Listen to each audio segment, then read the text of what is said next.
Since a major overhaul, I want to check something because I have some weird noise. Watching wannabe Overlander rebuilding by Overland vehicle. Hello from wannabe Overlander YouTube channel, and this video I have some small fixings. I hope so. This is going to be small fixings what I need to do for my van. I have driven since a major overhaul 4,600 kilometers. I think so. I have issue with this belt because it's make a little bit noise when it's running in idle. And then I have also a couple of oil leaks.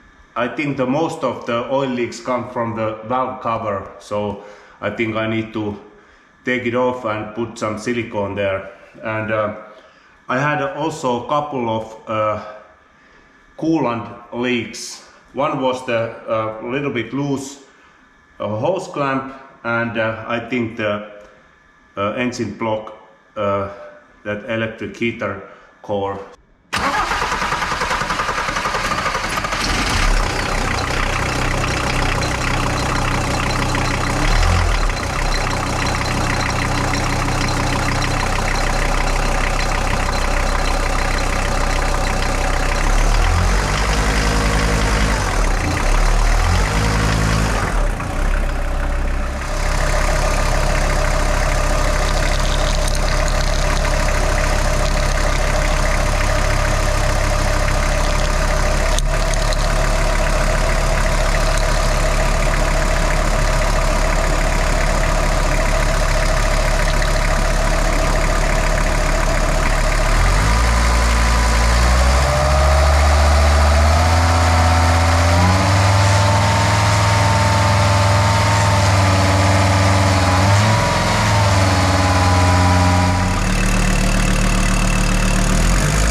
Yeah, I used this pulley, but you see there is I think the grease come off here, and there is a slack, and this side has a dust cover and it's already gone, so there is some issue with this.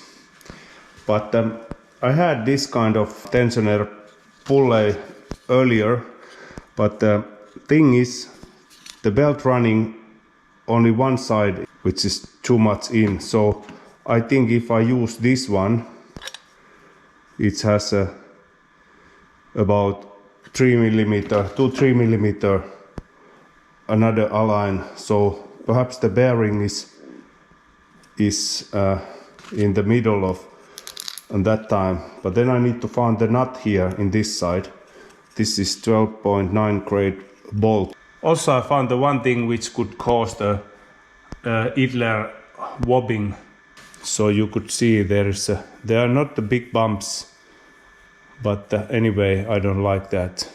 I'm a little bit crazy with this vibration damper because almost every T4 has some issue with the aftermarket vibration damper, and I'm not sure do I have some issue.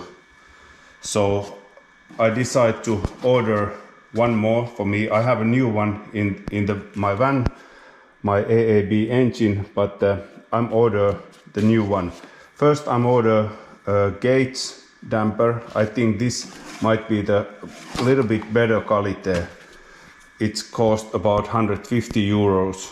There is a manufacturing date and it looks like this.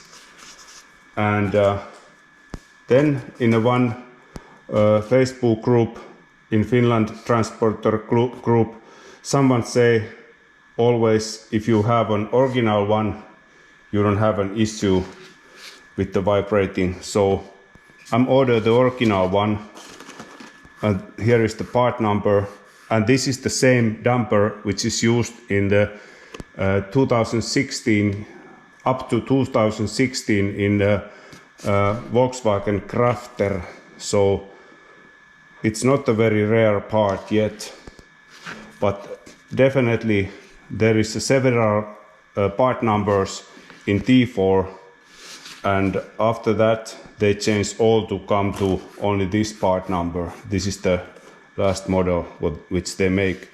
It looks quite similar to the 𝐘𝐒 one, but as you see, you could see a little bit difference in the material thickness somewhere, and this is not paint inside, this is in the bare metal, and not the color, not the paint with over the rubber as the 𝐘𝐒 one is. And 𝐘𝐒 have this, these covers are glossy, and here they are structure surface, so that's some minor differences. But here is the original part number in here. So, and Germany, and also Volkswagen, Audi logos. There is Audi, Volkswagen, Audi. So this is the original one, definitely. And I could not find the date here yet. So the machining is different. Here, this surface, it's like not machined, but here is definitely machined. So I'm going to send this back to the Trodo. They already gave me the tracking code, so I could shipping this back. So I leave this, the original one, to spare. And I have an oil leak, and I'm kind of certainly rubber seal in my valve cover is the issue, because this is not a changeable, it's vulcanized together with the valve cover. It looks quite nice, but I have an oil leak. So I think the issue is it's not the squeeze as strong as it should be together with the cylinder head, and the rubber is not so soft anymore as it should be. So I don't have much of choice. I need to use some kind of sealant. I'm going to use this ultra gray silicone packing. So I add a thin layer of oil here to this seal, and only here in downside. Here I'm not going to use glue because it's the upper side and then seems to not have oil leak. I add this kind of layer sealant, and I hope this prevents for oil leaks. And you see these gaps are bigger than the nut under there. So this goes over the bolt, and then this flange nut tightening it together against the metal. So you can't really over tightening or you crack the bolts. When you're tightening these together to the bottom, then the oil seal should be tightened enough to the cylinder head, and if it leaks, then it leaks. So that's why I have now sealant.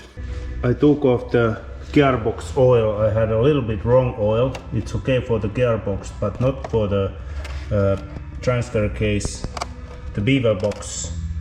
It was very golden yellow when it comes off from the drain plug, but I can see some special colors here. Yeah, I have some issue with the engine block heater, and which works with the power grid, not with the car electric. So it's in the engine block and it's leaking a little bit coolant, and I'm so scared to take it off because it's behind the engine. If I'm not able to remove it correctly, perhaps I need to take off the whole engine. So let's see what happens with this. And it's in here, and as you see, there is a coolant leaking, and this heater unit is here. I removed the bolt, but Now I need to take the fork off and this unit. So this was the original O-ring. I cleaned this by gently sanding, and same I did to the engine block. So, and I found from the local shop Motonet this kind of O-ring set, nitrile butyl rubber. So this should be strong enough quality for cars. And here is the one ring which are quite similar size. If it's able to go to hole, then this should be fine. So I put a little bit grease here so it's could slide in, and then I lock this back to the engine block. Actually there is no place for filming, so I could not show you. So I hope this is not leaking from the resistor. That's it from Wannabe Overlander YouTube channel. I don't know what is about this video. There is a lots of small things what I done with this van, and but I hope the coolant leak is off now, because of that engine block heater element seal is new now, and some engine vibrating, I think they are fine now. So I'm going to do a new video where I'm going to have check a new tires and doing some another things to prepare this van for some little bit more than a test trip. So stay tuned and don't forget to subscribe to my channel, and see you in next episode.